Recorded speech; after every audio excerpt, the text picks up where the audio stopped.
Well, they fit you well. They Thank fit you. you well. So let's go back out there now. Okay, let's go live.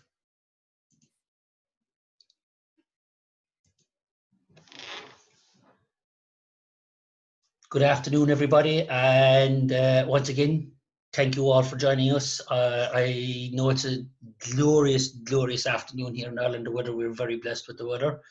And this afternoon, I have the wonderful, talented, intuitive Gabriela Maldonado-Montano.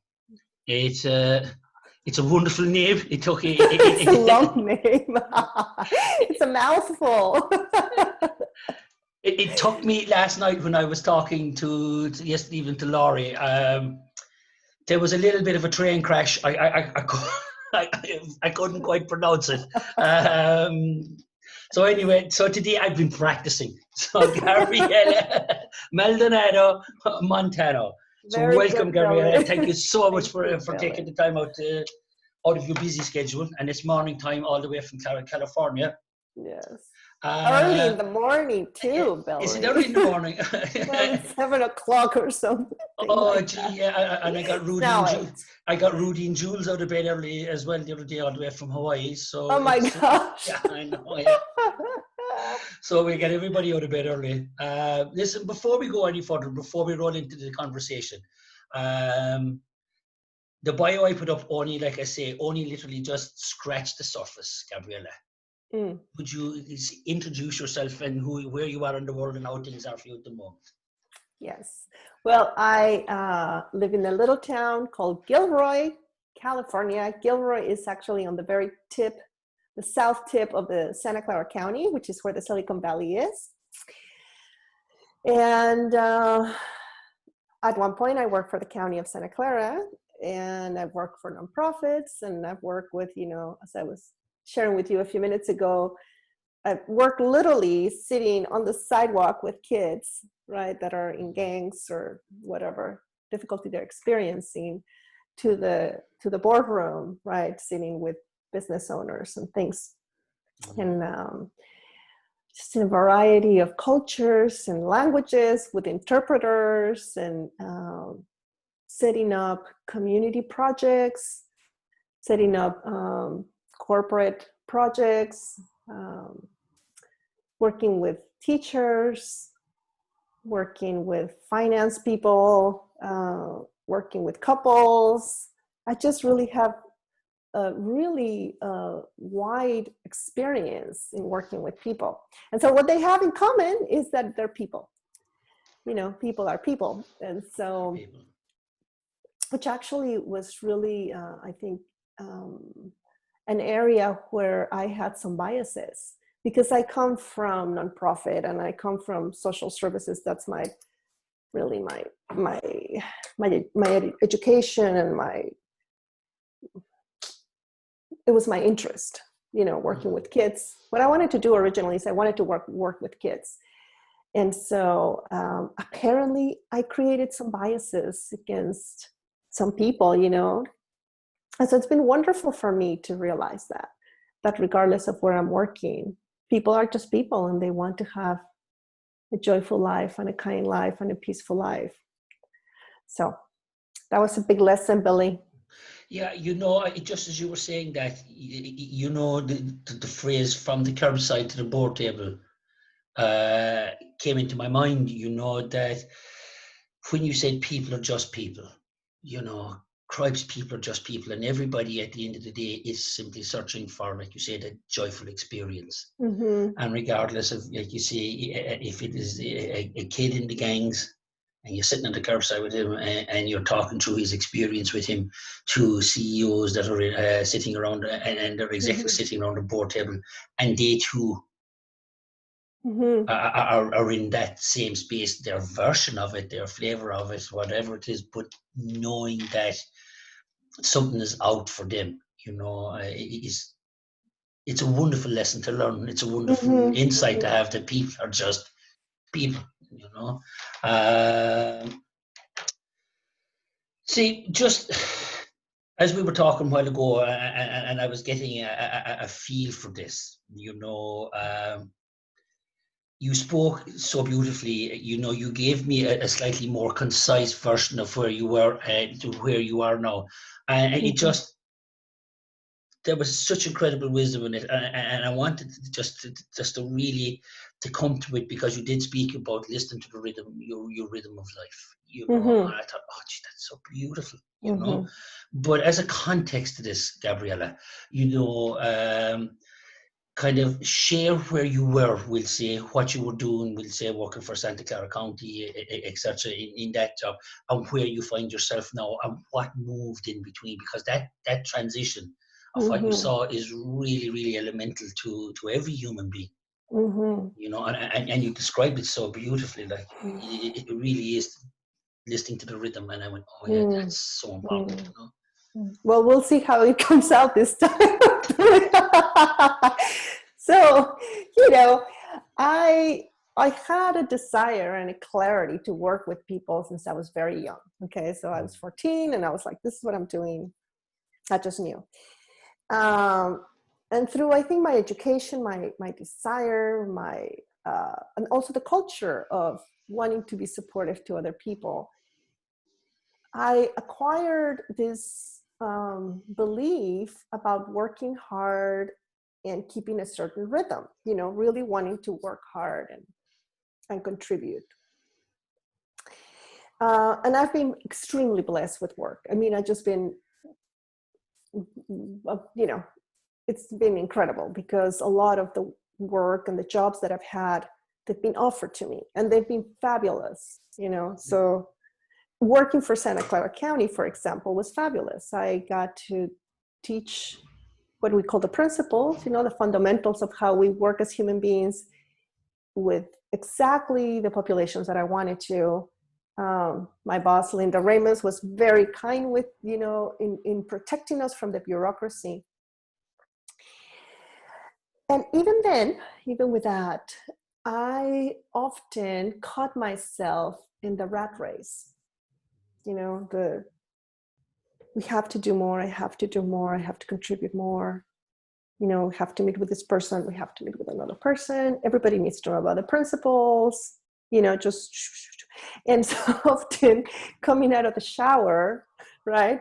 I had already gone through my day 10 times over. Yeah. And I remember driving to work, and there were some times where I don't know how I got from where I lived to where I worked. I mean, really, the whole entire drive was like a mystery to me because I was in my head, just kind of. Anyway, so, and again, I had a lot of freedom, right? So I could go for walks, in the middle of my day, etc. But there was an internal rhythm. So at certain points throughout the year and the years, I would notice, maybe after a vacation, particularly after a vacation, that I went back to work slower, more present. And I really had the intention of wanting to experience life more from this slower pace in my mind, not like necessarily in activity, but in my mind. So, it would happen every year. I would go on vacation, right? I would get slower, and then I would re-enter, and I would look around and tell myself, pay attention, just pay attention. And then some time would go by, and there I was again.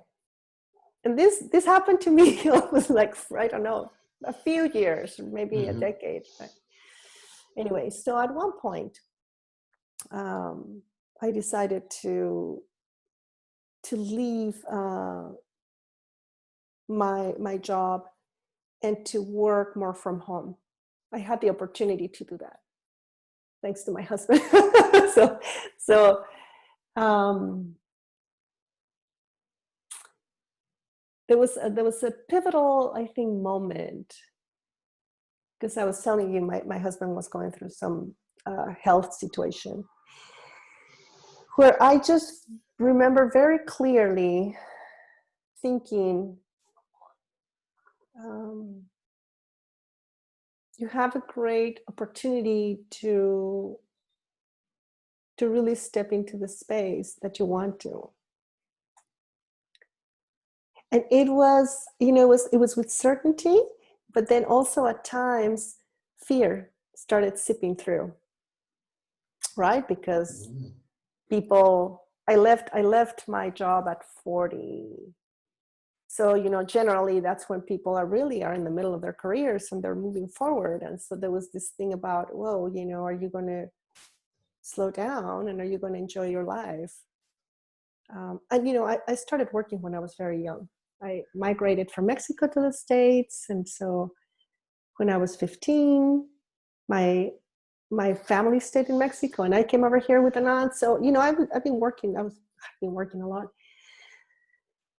And so we made a decision. And the decision was we wanted to spend more time. We could, afford to spend more time together. I think that was a blessing. And we decided to really take this opportunity and slow down.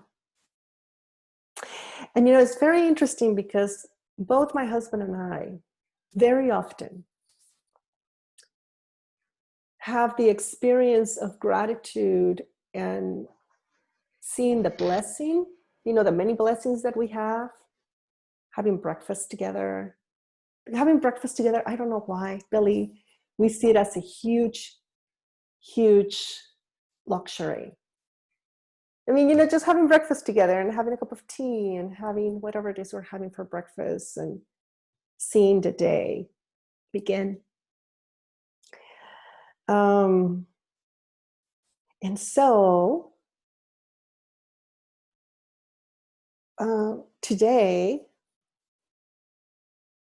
I really want to experience life every day. I really like to experience what, like, the rhythm of life that allows you to see what's in front of you.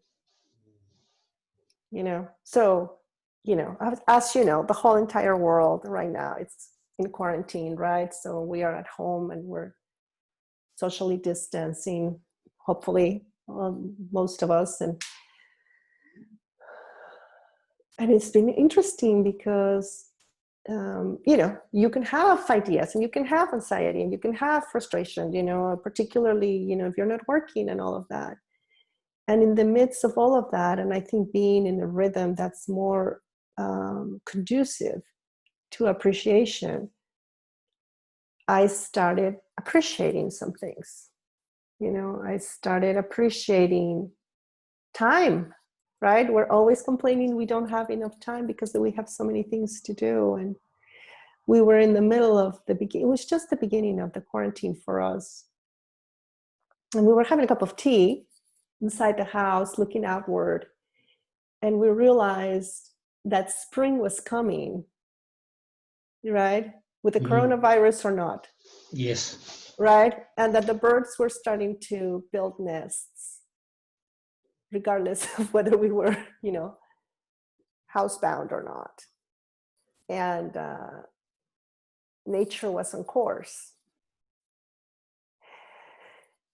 And it gave me so much hope. It gave me hope to know that that nature was in its rhythm right now, right? Even though, human life has been disturbed so much. So I think that's about the rhythm of just, I really appreciate and I value living in a rhythm that allows me to feel that appreciation and notice my blessings, even the small things. Yeah, we were saying that, when we're talking, it's great to, to be grateful for the big things that we're aware of all of the time. But the trick being aware of the little things too. Mm-hmm. And just how beautiful the little things are as well.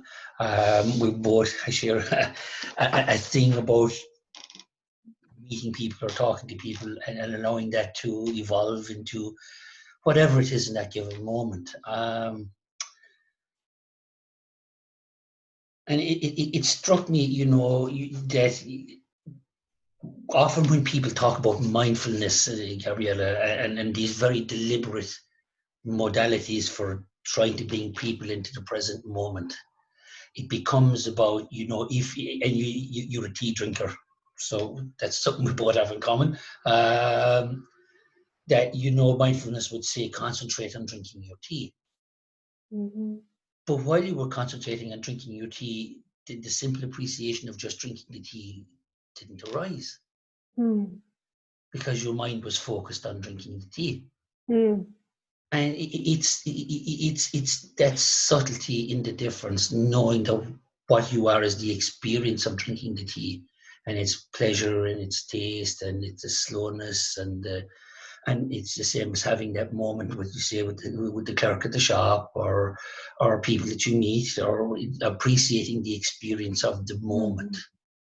Not focusing on, I must now focus on this conversation, or I must now focus on doing this, it's not about that. It's in reverse. It's the appreciation of the whole lot of it unfolding.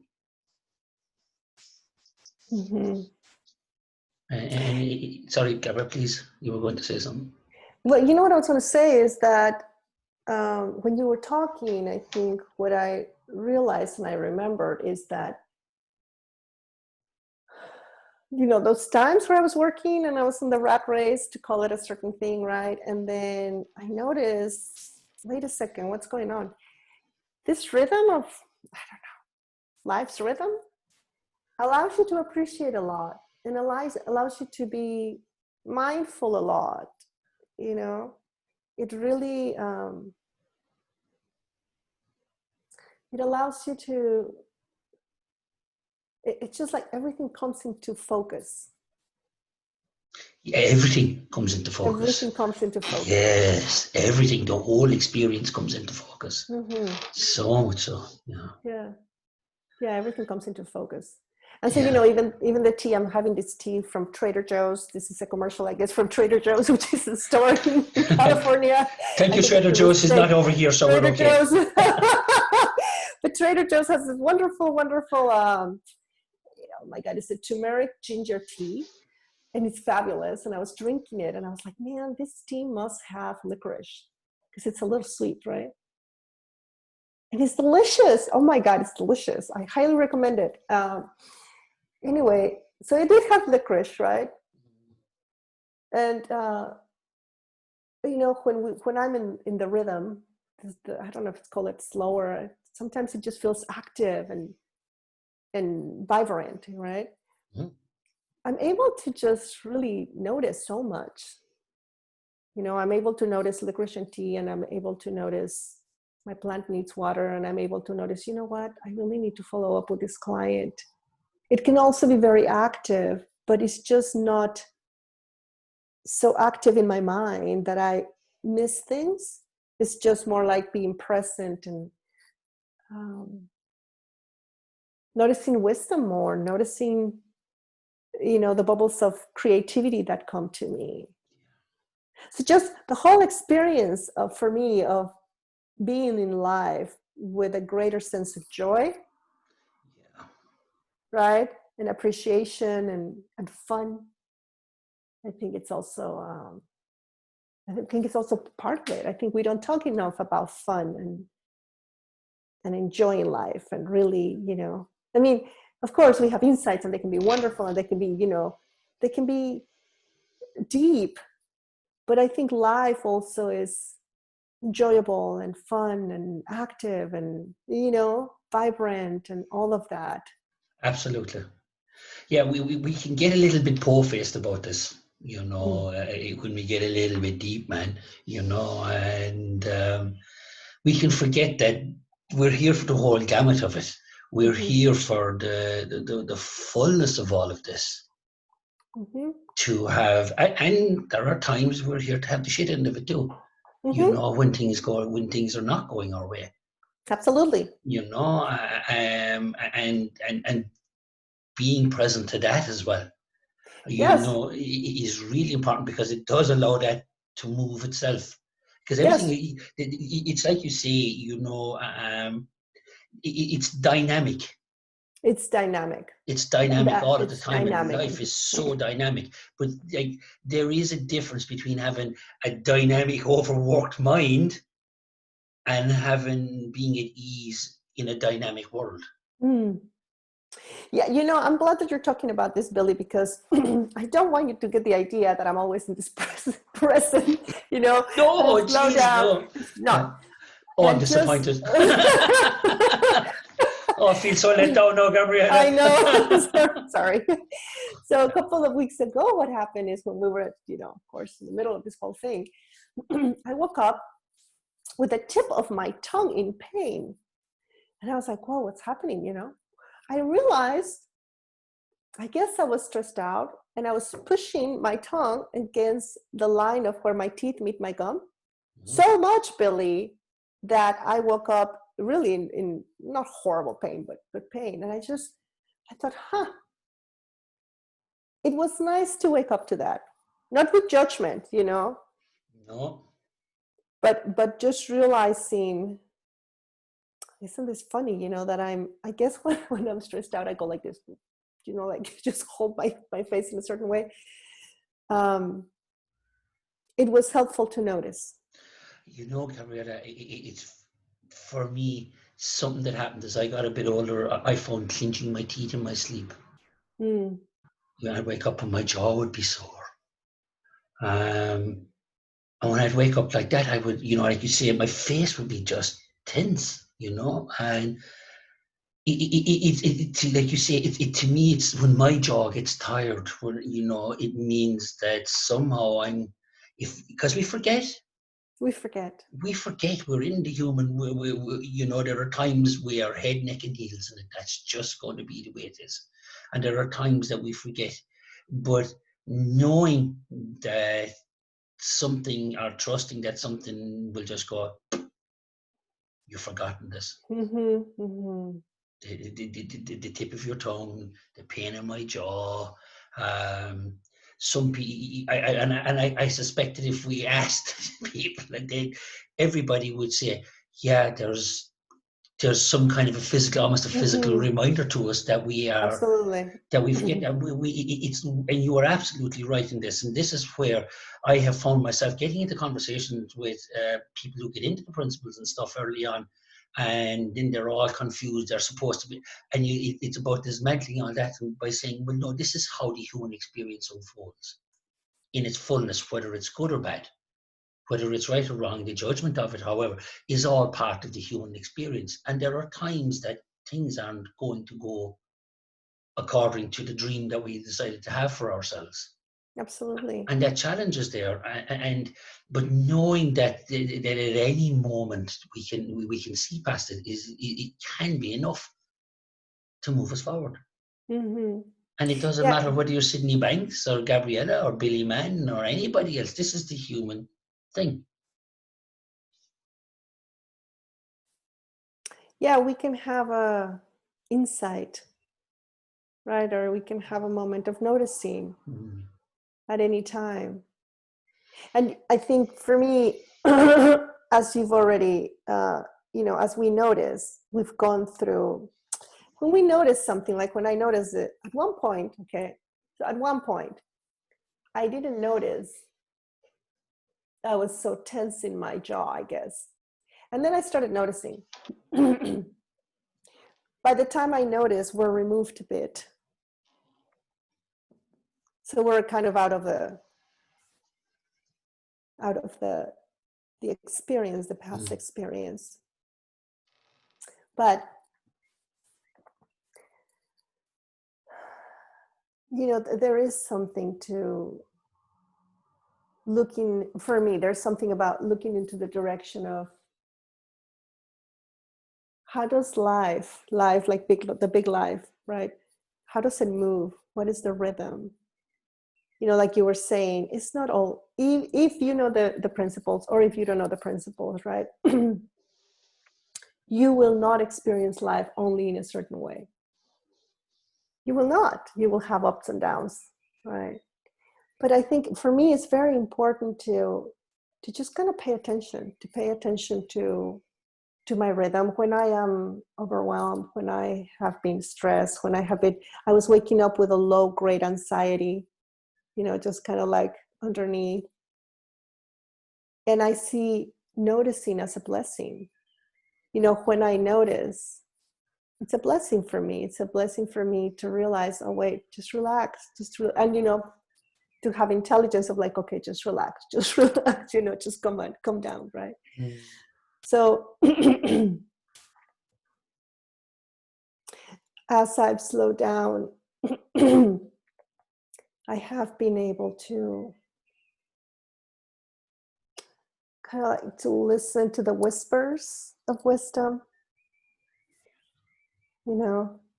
I can hear birds in the background. Yeah, For you, we're out right? in the country and the windows are open behind me here. That's Yeah, lovely. It is beautiful. it is beautiful. It is beautiful. I'm very blessed where I live. A beautiful home, and we live out in the country. And right now, for us, the weather is beautiful. Look, my business is closed, etc. But that's only just a teensy bit of my life. It's Right, not all of my life. There's right. so much more to my life than just that aspect of it. And when that comes around, we'll figure that out too. You know, Yeah. you see, and I think this actually. The other thing that you said that really touched me, and as a matter of fact, this very subject that we're talking about right now in this very moment is exactly this. When you had the realization that work was not going to be the center of your life was going to be the center of your life, and work was going to be part of that, is a beautiful way to describe that transition. Hmm. It doesn't mean that you've given up work. What you have No. done is you've restructured your life.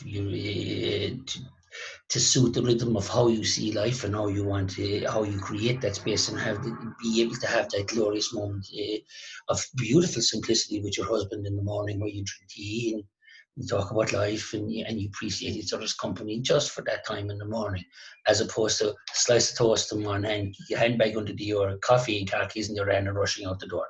Mhm. Whereas to make a conscious decision to make life the center of your life is a really wonderful way to look at it. Mm. There's more to us than just the element of work. Yep, there is. Absolutely. Yeah. I've had a life that early on I was surrounded by family, and then later on I wasn't. Mm. And I know, Billy, just like right now we're all realizing, I know to my core that life can change in a blink of an eye. And I know that things that seem very important, like meetings and projects, can disappear when you have a family emergency or when something rises. What you thought was important, all of a sudden, doesn't even matter. And so because I know this, I think it really helps me to get more present, because I really don't know. I mean, like, who would have imagined this, right? Who would have imagined that the whole world was going to be experiencing something like this last October? I mean, some people told us, like, look, this could happen, but really, none of us would have really imagined this. And so I know that life circumstances can change, and I just really have a deep desire to appreciate as much and as many moments of my life as I can. I want to taste them. I want to enjoy them. I want to bathe in them. I want to laugh. I want to I want to be surprised by the magic of life. And so, And in your work too, it's the work becomes part of that. Like when you were yes, talking about it a while ago, you know, you work with couples, you work across a broad spectrum of people from your home right, in right. different areas. But at the center of that is the joyful experience of working with people. Exactly. I could have not said it better. Thank you, Billy Man. That's really, I could Yeah, have not said I'm here all week, folks. I'm here all week. Now, listen, just while you're there, Gabriela, and I know the half hour is up. If there's anybody that's on that has a question for Gabriela, you know, because I know we're kind of coming close to the end of the time, that if you want to put it up there, or you've listened to this afterwards, we won't approach it now.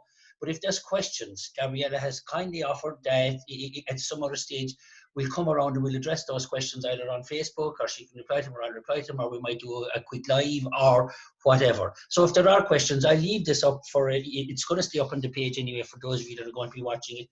So if you have questions or there's things you want to ask or a question, by all means, invite the questions. I know I haven't been inviting them, but when I said this to Gabriela, she said no. She said she'd very much like to hear if there's anybody's got questions, please put up the questions, and if they're there, we'll address them and maybe do a quick live to address them or discuss them or whatever. Absolutely. But please, you know, like I say, with Gabriela's kind invitation and her time, if there's questions, please, by all means, bring them in, and we'll go from there.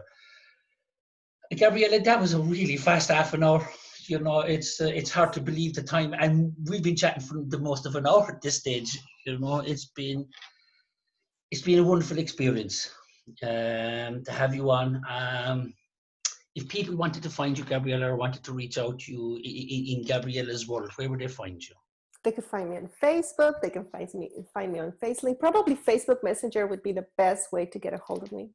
And you can spell my name there, so people don't have to deal with it. It's Gabriela Maldonado-Montano on Facebook. But Billy will actually spell it out for you, because I know it's a mouthful. Actually, I'm going to write it up, but I will spell it out because I had to learn how to do GABRIELAMALDONADOMONTANO. But don't forget the hyphen between the second and the third name, just to be on the safe side, okay? You know, because I forgot the hyphen, you know, earlier on, and I had to edit to put the hyphen back in. You know, and like I say, I'm recovering from the tongue fracture I gave myself yesterday, trying to pronounce her name at the end of my live with Laurie. Gabriela, I greatly appreciate just you being the living embodiment of what I'm pointing to in all of this. You know, the humor, the wisdom, the generosity, you so phrase it so beautifully, listening to the rhythm of life and making life the center of your life. You know, I mean, it encapsulates just about everything. And what we're talking about is, for everybody that's listening, is the many various flavors of exactly the same thing we're talking about. The moment that you start looking inwards and understanding how your experience is playing out, so much stuff starts to make sense that you recognize that you didn't have before, or this thing that seems to be just for some and not for others. This is the human experience we're talking about that's unique to every human being and not just some. And these conversations with all of these wonderful people are designed to show whoever's watching and listening the many flavors of the same thing, because we're talking about every human being. And Gabriela, you are an extraordinary example of that. You're the living embodiment of it, and I really do appreciate you coming on today to share that with us. And to everybody else, pause button for the weekend. And on Monday, I have the wonderful Phil G, as I know him, Phil Goddard, coming on all the way from Ubud in Bali. He's living out there, and Phil is the man of love, is the only way to describe Phil. You can find him on Facebook. Everything boils down. in Phil's world through love. Oh, His understanding of life is beautiful, and it's kind, and it's gentle, and it's exquisite. And I look forward to sharing Phil with everybody on Monday. So in the meantime, thank you all. Gabriela, if you hold on for a second, the other side, and I will connect there. Thank you okay. all, everyone. Thank you.